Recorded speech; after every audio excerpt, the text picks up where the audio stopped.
welcome back. Today I have literally an hour to get ready, hair and makeup. I thought I'd do a quick get ready with me. Being I've got to do my makeup anyway and something with my hair, which you might have noticed I've had coloured differently. Got a little bit cooler. So I've already got my MURAD City Skin Factor 50 on my face. And next I'm going in with the Erborian Matte Cream. This gives you that kind of blurring effect to the skin, but it also stops you from looking shiny. This is one of those ones that kind of separate in the tube if you've not used it for a couple of days. So give it a good mix and a shake. I'm going to put that through the centre of my face. This smells so nice. It's a really pretty smell. Some of them, like Chanel products, can be a little bit overpowering, but this is really pretty. I like their products. So this is a Korean skin brand if you've not seen my other videos. For foundation, I want something that gives you kind of like a medium coverage because it's still the daytime and it's not going to be dark until I'm in there later on, so I don't want anything that's going to be too much coverage. This kind of gives me a medium finish, which is really lovely. It's supposed to be like silk, so it's really comfortable to wear. It leaves a nice finish to the skin. And if you haven't realised, I've actually got a rotten cold at the minute thanks to Tommy because he gave me his germs. I'm going to press that onto the skin with my Barely sponge. This is their hard one. Don't be fooled into thinking it's uncomfortable on your face because it's hard.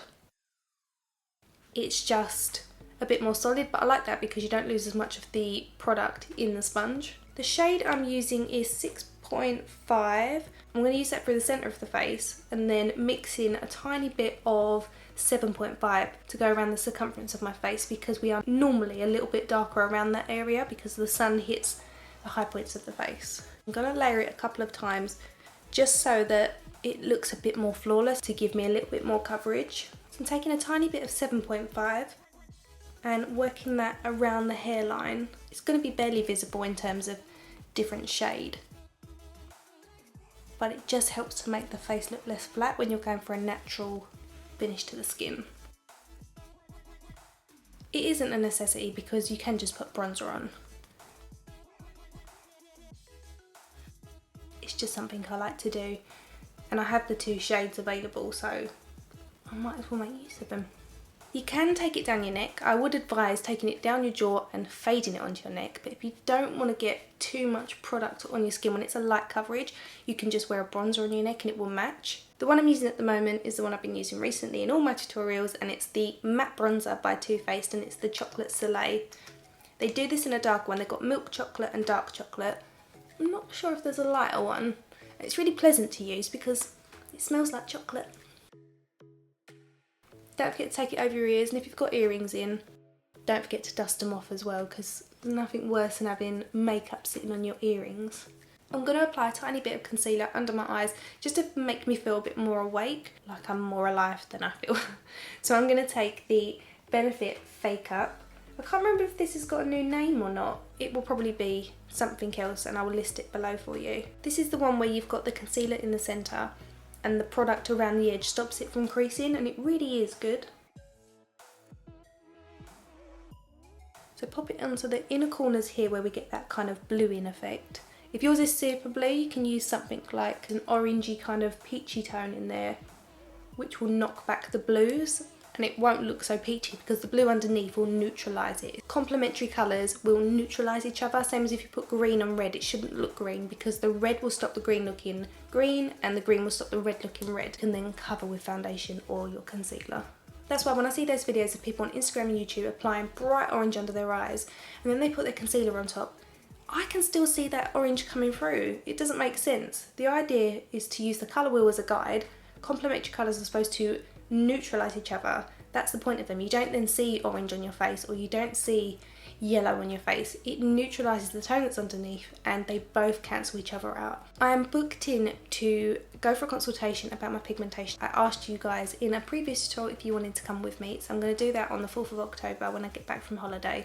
But for now I'm going to conceal it using the Born This Way multi-use sculpting concealer. I've already done this in a previous tutorial which I'm going to link on screen for you because I zoomed in to cover my pigmentation using this product.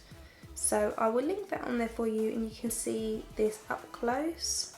I'm not looking for super duper coverage, I just want to knock it back a little bit so it's a little bit less obvious.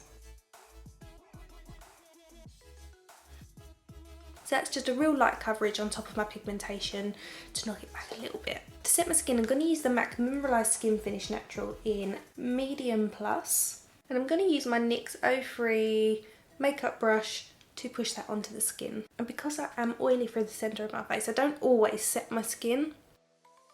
I sometimes just use blotting powders throughout the day, because I find if I set my skin, it can look cakey and I don't like that look. I would rather blot my skin down. Next I'm going in with another Too Faced bronzer, again Chocolate Soleil, but this time in dark. I'm using the same brush that I used to set my skin. So I'm going in over the hollows of my cheeks, but also pulling it upwards and going across where the sun would hit.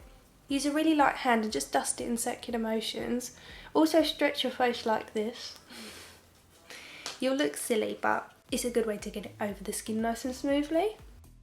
You can always go back in with your sponge and just very lightly feather over the top. I say feather like little soft strokes over the top, and that will just knock the colour back. Kind of using a pressing motion over this bit because obviously I've put concealer on to conceal a little bit of my pigmentation.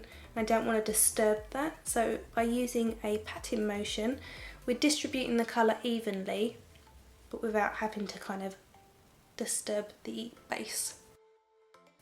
Don't forget to take a bronzer into your hairline so it looks more natural. I'm going to have my fringe down anyway, so you won't really notice it too much. I am going to do another look with this eyeshadow palette. This is the Camel palette by Natasha Denona, but I'm going to do a quick look using it, something really, really basic. The first colour I'm going to take from the palette is this one called June, and this is a light golden peachy nude. How cute is my little camel? So on a flat shaded brush, I'm going to take this metallic finish eyeshadow over the entire mobile lid. What I love about Natasha Denona eyeshadows is the formula of them. They are so beautiful to work with. The pigment payoff is incredible and they're so soft on the eyes. I know they come with a price tag, but you really do get what you pay for. This palette, the colour story, would really suit everybody. You really can't go wrong with nudes. On a smaller brush, I'm going to apply that to the inner corners of the eyes.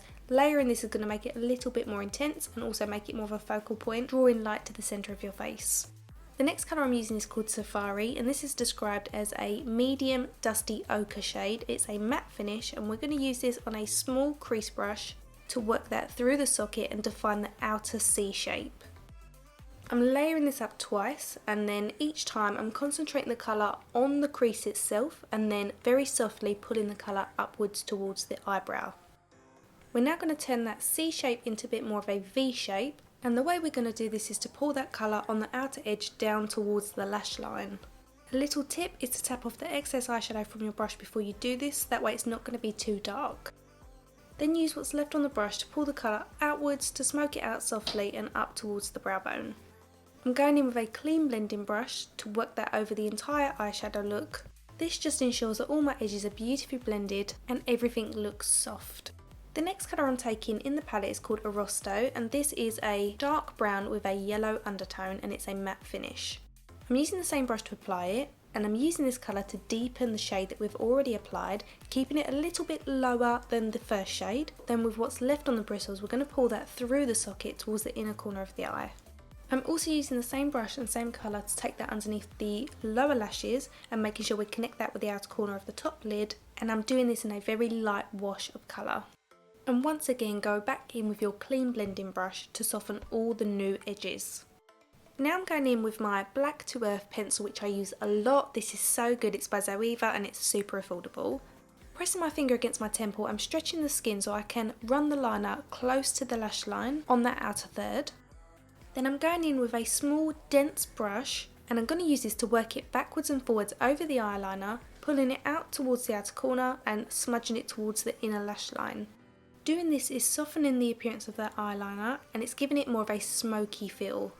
It really does help to keep your skin taut while you're doing this and drag it from the outside inwards, then you won't get any jaggedy lines. So it should look something like this. To line the top lash line, I'm using this eyeliner by YSL. It's a felt tip style, but it's got a really soft nib to it, so it just moulds across the eye, which I really love.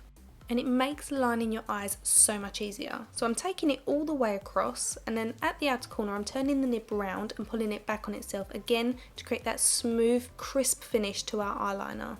Now I'm taking the same dense brush and running that along the tip of my eyeliner to take that underneath the lower lashes really close to the root of the eyelashes. This will help to make your lower lashes look fuller without having anything too intense there. Across our waterline I'm going to use Carnet Eyeliner by Zoeva, and this is a cream shade. And then for mascara I'm using my favourite, which is the Benefit Bad Girl Bang Mascara. If you've not tried it, please check out my review. It is the best mascara I've ever used. So I've recently been through an eyelash shed, which we seem to do kind of every 3 months, and the lashes on my right eye seem to be so much longer than my left at the minute, which is really bizarre. For this look I'm not going to apply any false lashes, I'm just going to go with 2 coats of mascara on both my top and bottom lashes. As it's only a casual evening now, I'm not going to bother with any lashes. This mascara is so good on its own, you really don't need them. So now I've done with the eyes, I'm just going to finish up the face. I'm going to use some of the Diego de la Palma 04 powder blush, which is this kind of nice peachy shade. Never shows up very nice on camera for some reason. It's my lighting. And I'm going to use the NYX 05 brush. This is from their professional range. Work this onto the apples of the cheeks. The apples of the cheeks are the part that's most round when you smile. These little balls.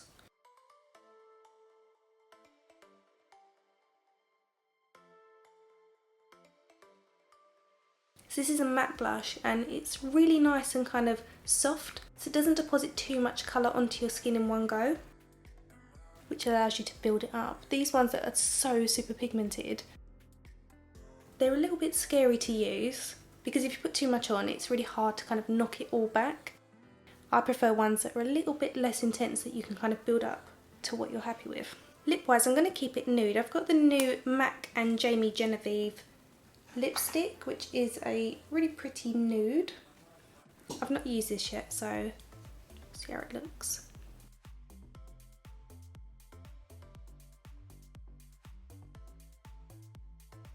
Yeah, it's nice. So it's satin finish. So with that, I'm going to use a little bit of Charlotte Tilbury's Lip Cheat in Iconic Nude.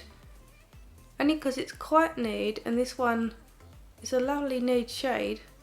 That kind of makes my lips disappear into my face.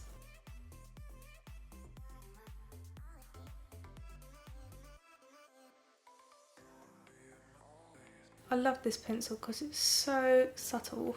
Just throwing it into the lipstick so it doesn't look like a definite line. Over that I'm going to apply some of the JLo Goldie Lips, and this smells like strawberry. I think it smells like strawberry. It doesn't say it smells of strawberry, but to me it does. I'm not going to apply any highlighter, so instead I am going to do something with my hair quick. I'm going to use my Dialer Heat by Babyliss. I've actually done a tutorial using this before, so I'm just going to separate the top and then the bottom into 2 sections, and then with this section I'm going to separate it into 2, and then so we've got 4 sections to work with. So this is just going to be super quick. When I'm working on the back of my head, I like to take the curler behind my head, and I find that just easier to work with. In my head I normally count to 12, but when I've already curled it, I just do it for a little bit less.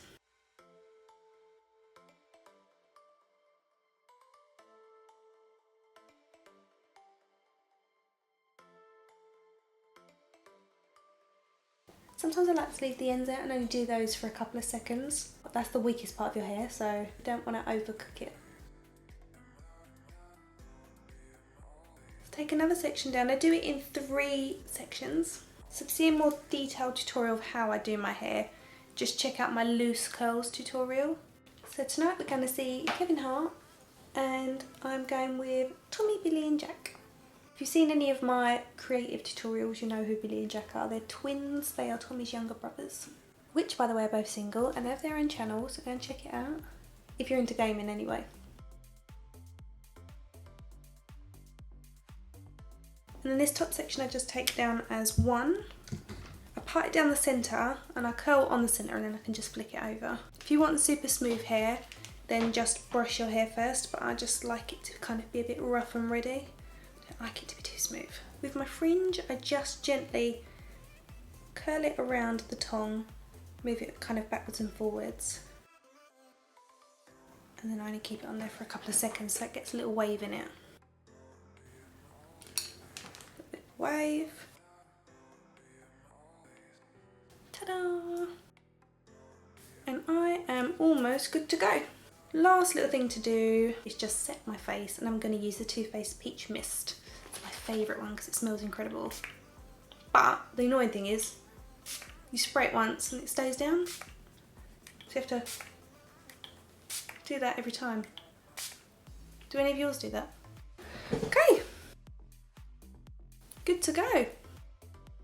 I hope you enjoyed that quick get ready with me. Please give it a thumbs up if you did. If you've got anything to comment on, leave it in the comment section below. I'd love to hear from you guys. Subscribe if you haven't already done so. If you missed last week's tutorial, it will be on screen for you now. And you can follow me outside of YouTube on my social handles. Thank you so much for watching, and I'll see you next week. Bye.